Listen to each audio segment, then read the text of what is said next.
Every morning for more than 120 years, the NEOSHO National Fish Hatchery has opened its gates to the public. One of only a few federal fish hatcheries to be located within the confines of the community, the NEOSHO Hatchery has always been as much a place for people as for fish. Since being established by an act of Congress on October 2, 1888, the NNFH has been a popular place for residents of the town. It has also been a must-see local attraction for visitors to the city. And over these 120 years, visitors have come from around the world. In the very early days, visitors strolled through the spacious grounds amid an almost park-like environment in what was a more gentle era. This is a look at NEOSHO's most famous native son, Thomas Hart Benton, one of America's most well-known artists. Even after he left NEOSHO and moved into the artistic communities of the world, Benton did not forget his days at the hatchery. He recreated his memories of it in this 1912 painting, entitled, appropriately enough, The Fish Hatchery, NEOSHO. Although the hatchery had a park-like quality for many years, it is today, and always has been, a working facility.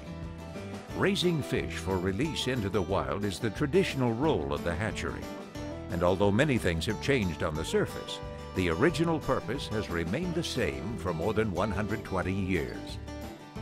The hatchery was established on its present site because of the availability of pure, clean spring water and the nearby railroad. No longer part of the operation, the railroad did play a major role in the early days. For several years, fish were shipped from NEOSHO across the country aboard rail cars. As these specially equipped fish cars rolled down the track, fishery managers tended to cargo, a very fragile cargo, working to keep the holding tanks filled with fresh cold water and sufficient oxygen. At the end of the rail line, the fish were unloaded and then transported in a variety of ways to their final destinations. Some made this journey on horseback to trout streams high in the Rocky Mountains. Others were taken by wagon or even on the backs of men. Times and methods changed as the years raced by. Horses were replaced by trucks. Uniforms changed, as did equipment on the grounds and in the office and laboratory. But almost since opening day, no matter what was going on at the hatchery, the employees had visitors standing by to watch what they were doing. And no matter what activity was taking place, it had something to do with fish. On Fishing Derby Day, all eyes and all hooks are focused on the hundreds of elusive trout turned loose for the benefit of the children. Kids, more than any other group, have been the greatest fans of the NEOSHO National Fish Hatchery. For many years, Fishing Derby Day was one of the highlights of the summer. In 1991, this old tradition was revived, and each June, hatchery employees schedule a fishing derby for the kids. The revival of the derby has been a big success, attracting hundreds of youngsters.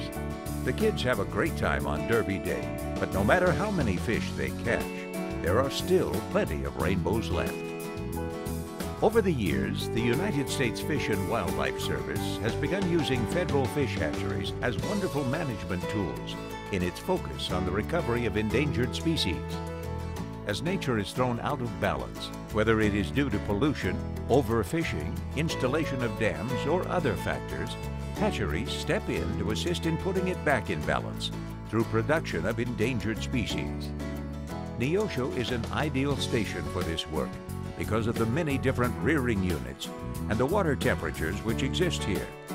Fish that inhabit cold, cool, or warm water can thrive at the NEOSHO National Fish Hatchery due to the cold spring water being heated by the warm Missouri sun.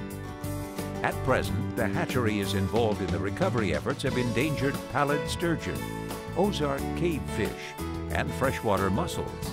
We hope you'll visit NEOSHO Hatchery often.